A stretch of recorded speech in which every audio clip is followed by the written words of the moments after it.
எல்லாருக்கும் வணக்கம். நான் வந்து கோயம்புத்தூர் CB2லேருந்து ரெஜினா பேசுகிறேன். நான் ஹீலுக்ஸில் வந்து டீம் மேனேஜராக இருக்கேன். இப்போ வந்து நான் ஹீலுக்ஸ் பாத்திரத்தில் பிரியாணி பாட்டில் வந்து நான் மஷ்ரூம் பிரியாணி இப்போ பண்ண போகிறேன்.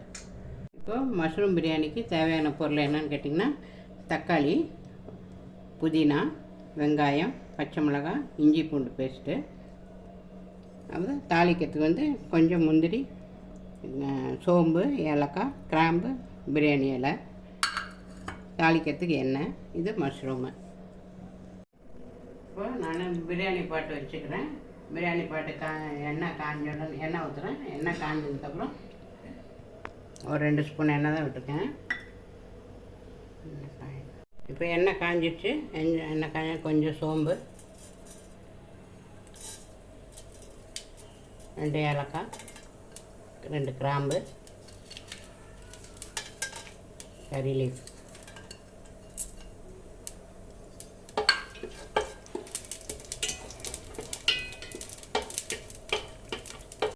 இப்போ கொஞ்சம் வெங்காயம் போடும்.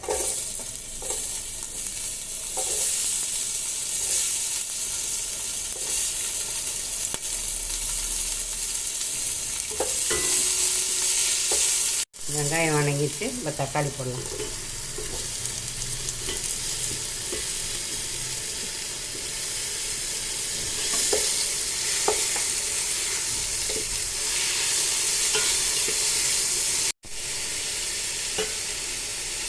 பச்சை மிளகாய்,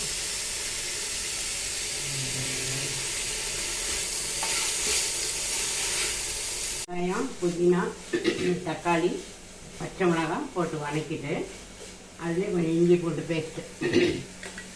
பேஸ்ட்டையும் போட்டலாம். போட்டு நல்லா கலக்கிட்டு கொஞ்சம் ஒரு நிமிஷம் மூடிட்டோம்னா கொஞ்சம் வணங்கிடும். வெங்காயம் வணங்கிடுச்சு. மற்ற வெங்காயம் எல்லாம் வணங்கினோடனே கொஞ்சம் மஞ்சத்தூள், 1 ஸ்பூன் தனியா,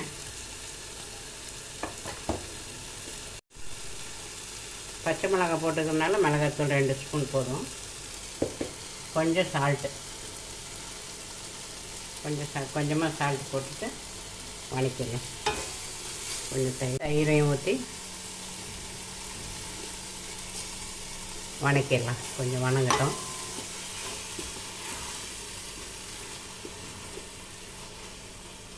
விழுது எல்லாமே நல்லா வணங்கிச்சு. இப்போ இதில் காளான் போட போகிறோம். இது வந்து கொடை காளான். இது பெங்களூரில் இந்த மாதிரி காளான் தான் கிடச்சிது. இது கொடை காளான். இது அப்படியே மஞ்சள் உப்பு போட்டு கழுவிட்டு வாஷ் பண்ணிவிட்டு அப்படியே போட வேண்டியது தான். இப்போ வாஷ் பண்ணி வச்சுருக்கிறேன். இதை எடுத்து போடுறோம்.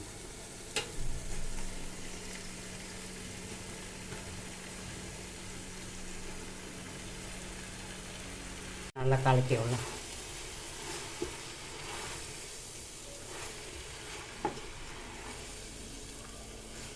போட்டு நல்லா கலக்கி விட்டுட்டேன். கலக்கி விட்டு ஒரே ஒரு செகண்ட் மூடி வச்சுக்கலாம். இப்போ காளான் போட்டு 1 நிமிஷம் ஆயிடுச்சு. இதை எடுத்துட்டு இப்போ காளான்லேயே தண்ணி நிறைய விடும். அதனால் தண்ணி அளவு கம்மியாகவே வச்சுக்கிட்டோம்.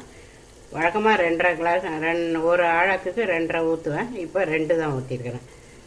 இப்போ 1.5 கிளாஸ் அரிசிக்கு 3 கிளாஸ் தண்ணி.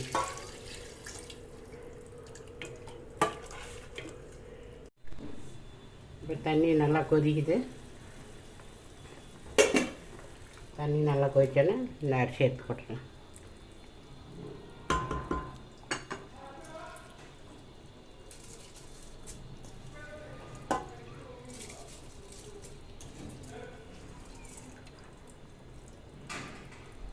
அரிசி போட்டாச்சு.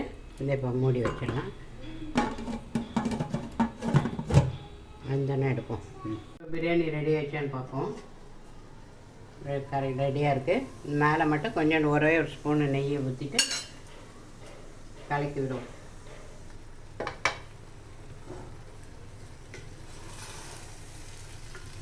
மஷ்ரூம் பிரியாணி ரெடி ஆயிடுச்சு. அதுக்கு தயிர் பச்சடி தொட்டு சாப்பிட்லாம். சுவையான பிரியாணி ரெடி.